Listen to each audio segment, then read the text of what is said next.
Olá mais uma vez, meu nome é Ana Carla e dando continuidade às aulas de desenho geométrico, na aula de hoje nós vamos falar sobre os entes geométricos. Vamos ver seus conceitos, sua importância, sua representação e denominação. O ponto não possui nenhuma dimensão, é representado por uma letra maiúscula do nosso alfabeto. Representação do ponto. A linha imensurável é denominada por uma letra minúscula do nosso alfabeto. A reta não possui definição, no entanto, podemos compreender este ente como resultado do deslocamento de um ponto no espaço, sem variar sua direção, representada por uma letra minúscula do nosso alfabeto. A reta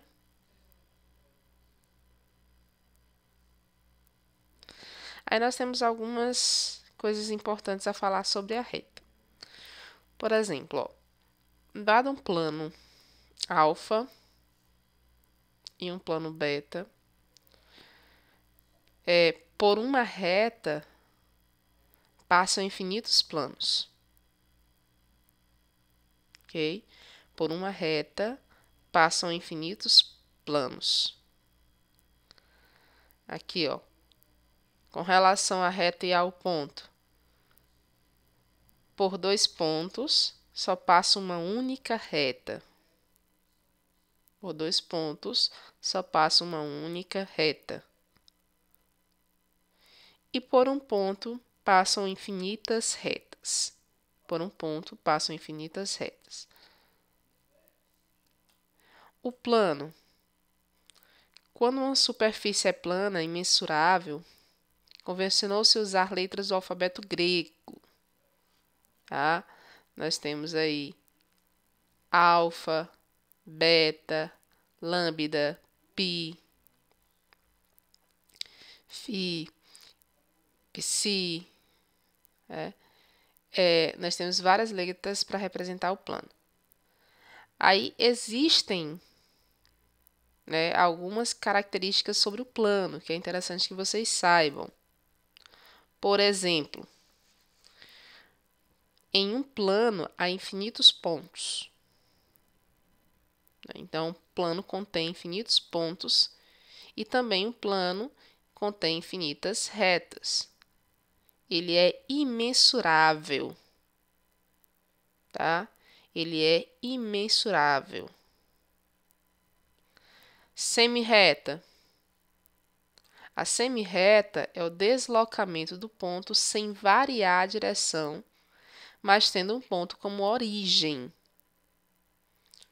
Por exemplo, aqui, ó, nós temos que o A é a origem e está indo em direção do B, ó. Então, aqui é a semirreta AB. Olha a representação da semirreta. Ok? Aí, aqui, ó, nós temos várias semirretas nessa reta. Nós temos a semirreta PR, QR, dando origem, e nós temos uma direção. Nós temos a QP, a RP. Então, essas são as semirretas. Segmento de reta. Segmento de reta é a porção de reta limitada por dois dos seus pontos. É mensurável, Aqui, enquanto a semirreta é imensurável, o segmento de reta é mensurável. Ele tem um início e tem um fim, ok? Então, aqui, ó, o segmento AB. Aqui é a reta R e o segmento AB. Ele inicia no A e finaliza no B. Aí, nós temos aí dois tipos de segmentos. Segmentos colineares e os consecutivos. Não precisam estar representados dessa maneira, não, tá? Isso aqui eu só coloquei um exemplo. Os colineares, a ideia de colinearidade é de pertencer à mesma linha, à mesma reta. Então, pontos que pertencem à mesma reta são colineares. consecutivos, quando a gente fala em consecutivos, é que vem um depois do outro, é uma consequência. Tá? Então, tem alguma coisa em comum. Então, por exemplo, ó, esses 4 pontos aqui, ó, A, B, C, D, eles são colineares. Logo, o segmento AB é colinear ao segmento CD. Aqui, ó, EF e FG, eles são colineares, pois estão na mesma reta. Mas além de colineares, observe que eles são consecutivos, porque ele tem o F em comum, ó. EF, FG. Então, eles têm um ponto em comum. Então, por isso que eles são consecutivos. Com relação às posições do ponto com relação ao plano e com relação à reta, o ponto, ele pode pertencer à reta e pode não pertencer à reta. Por exemplo, ó, esse ponto A aqui, ele pertence à reta R. Ó, o ponto B, ele não pertence à reta R.